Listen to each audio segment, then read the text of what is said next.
Dr. Gurinder Bedi is a distinguished orthopedic surgeon known for his expertise in diagnosing and treating musculoskeletal conditions.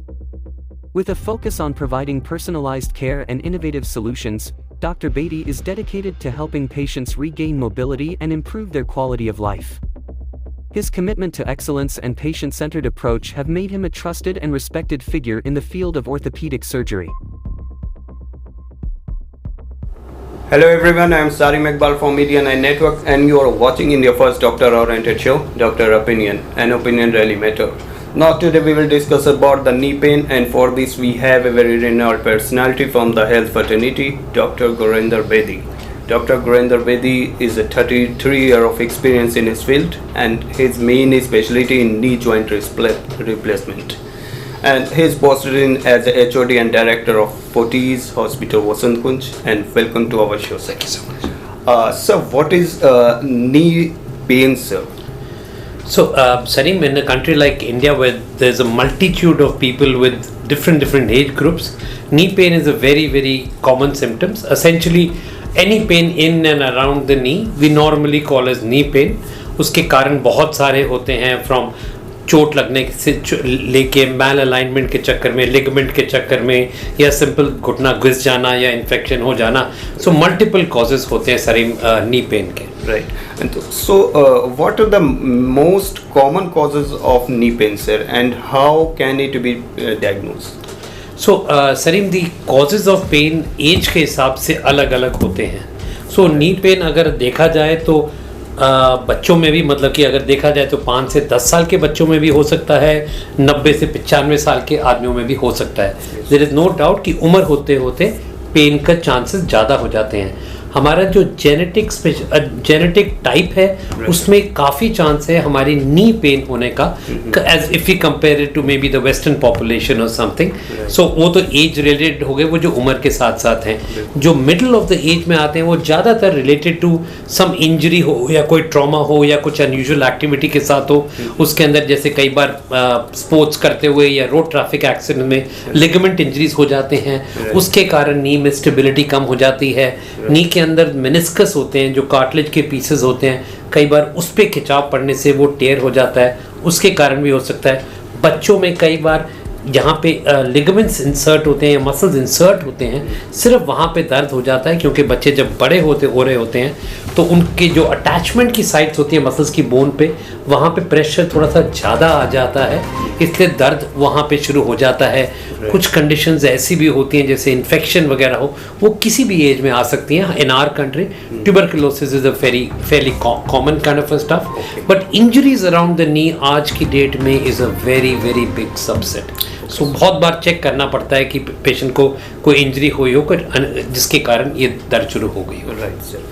आपने sir इन 33 year experience में बहुत सारे नी surgeries किए हैं, बहुत सारों को अपने पैरों पे खड़ा किया है. सो कोई ऐसी नॉन सर्जिकल ट्रीटमेंट है वो किस कंडीशन में सही हो सकती है, कुछ इस पे बताइए. सरीम, एक्चुअली ये सोचना गलत है कि लोग सोचते हैं कि नी प्रॉब्लम का मतलब surgery is the only solution. अगर मैं अपनी क्लिनिक की बात करूं तो तकरीबन कम से कम अगर 100 में से only about 30% of the people को हम सर्जरी एडवाइस करते हैं. ज़्यादातर लोग are manage non operatively. When non operative treatment is बहुत सारी चीज़ें हैं जो कर सकते हैं. तो सम सिंपल थिंग्स लाइक दवाइयाँ वगैरह से भी कई बार कुछ काफ़ी फ़र्क आ जाता है. There lot of variety of drugs which can be given. सिर्फ exercise is a very major chunk, जिसके अंदर सिर्फ फिजियोथेरेपी, एक्सरसाइज, स्ट्रेंथनिंग वगैरह से फ़र्क आ सकता है, बैलेंसिंग साइज से फ़र्क आ सकता है. कई बार सिर्फ सपोर्टिव ब्रेस वगैरह लगाने से, बाहर सपोर्टिव ब्रेस, कई बार सिर्फ कोई walking stick, walking aid temporarily देने से. नी के अंदर हम इंजेक्शंस भी डालते हैं, जैसे जॉइंट फ्लूइड इंजेक्शंस होते हैं, स्टेरॉयड इंजेक्शंस वगैरह होते हैं. सो इट इज़ नॉट, कई बार न्यूट्रिशनल सप्लीमेंट से भी कुछ फ़र्क आ जाता है, कई बार वाइटामिन सप्लीमेंट्स भी होते हैं, but exercise is the prime thing if you ask me, जिससे बहुत ज़्यादा फ़र्क आ सकता है. Great, sir. So, what is the surgery recommended for knee pain, sir? मतलब common surgical process क्या है treating of conditions? So knee is a joint जिसके अंदर ना arthroscopy is a very very common thing. So camera डाल के अंदर, जैसे हमने सुना होगा गॉल ब्लैडर के लिए एक वो की होल सर्जरी जिसे कहते हैं, कैमरा डाल के गॉल ब्लैडर, वैसे नी के अंदर काफ़ी सारी सर्जरीज हैं जो कैमरा डाल के हो सकती हैं. हमारी प्रैक्टिस में तकरीबन रोज 2 से 3 आर्थ्रोस्कोपी होती हैं. उसके साथ हम कई बार सिर्फ जो अंदर इन्फेक्शन वगैरह हो गया हो या इन्फ्लेमेशन हो गई उसको कम कर सकते हैं. कई बार हल्के से पीस कार्टिलेज के कोई टूट गए होते हैं उनको या तो निकाल सकते हैं या उनको रिपेयर कर सकते हैं. हम दूरबीन के द्वारा लिगामेंट की रिकंस्ट्रक्शन भी कर सकते हैं. छोटे पीस कई बार निकल जाते हैं बिकॉज ऑफ इंजरी, उनको वापस डाल के उनके अंदर स्क्रूज वगैरह डाल के भी कर सकते हैं. तो there is a lot of spectrum of that. Then the other side of the story is the replacement which is a very very effective thing, but obviously it is also an option जो हमने आखिरी में रखी हुई है. अगर हमें लगे कि पेशेंट की तकलीफ बहुत ज़्यादा है, एक्सरेज वगैरह बहुत ख़राब है और उसको ये छोटी चीज़ करने से फ़र्क नहीं पड़ेगा, तो joint replacement surgery is a very prominent thing जो कई बार नीज में यूज़ होती है. So how important is the physical therapy in the treatment and recovery of knee pain after surgery and जैसा कि आपने बताया सर. So देखा जाए तो नी के अंदर सर्जरी का रोल है, बट ये नहीं है कि मतलब कि सर्जरी कर दी एंड बस हो गया जी ठीक.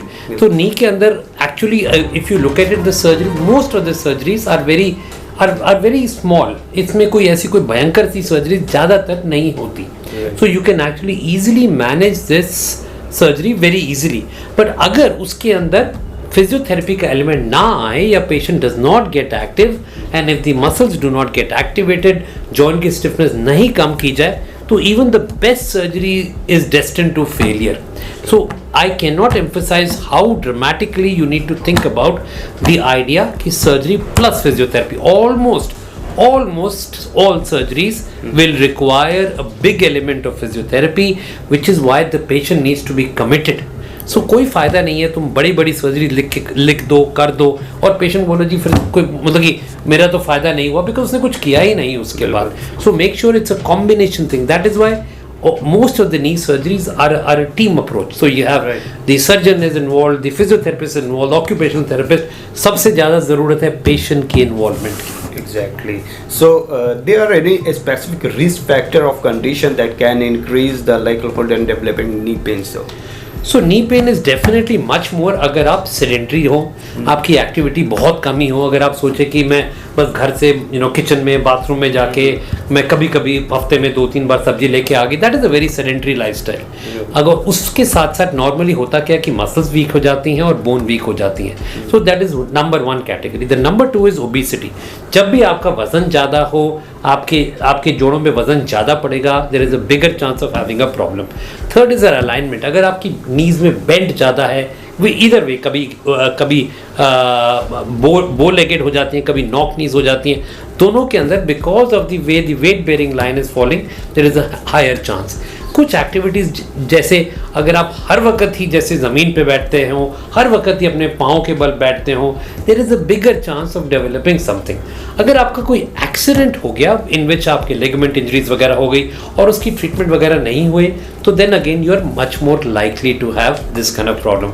But there can be even family history of illnesses जैसे रूमेटॉइड आर्थराइटिस वगैरह. इसके अंदर the chances are that if your parents are there is a fairly good chance कि आपको भी होने का चांस है. बिल्कुल सर. एक आखिरी में क्वेश्चन चाहेंगे, एक सजेशन चाहेंगे जो लोग स्टार्टिंग में थोड़ा बहुत नी पेन स्टार्टिंग में महसूस कर रहे हैं, या उनको किस तरह से रहना चाहिए नी पेन से बचने के लिए, एक सजेशन आपके. सो एक चीज़ हमें पता है, पहले लोग सोचते हैं कि जब नी का दर्द शुरू हो जाए तो उसका मतलब उसको और उसकी एक्टिविटी कम की जाए, उस पर प्रेशर कम किया जाए, हम अपनी और सीमित कर दें अपनी रोज़मर्रा की एक्टिविटी. एक्चुअली उसका रिवर्स ट्रू है.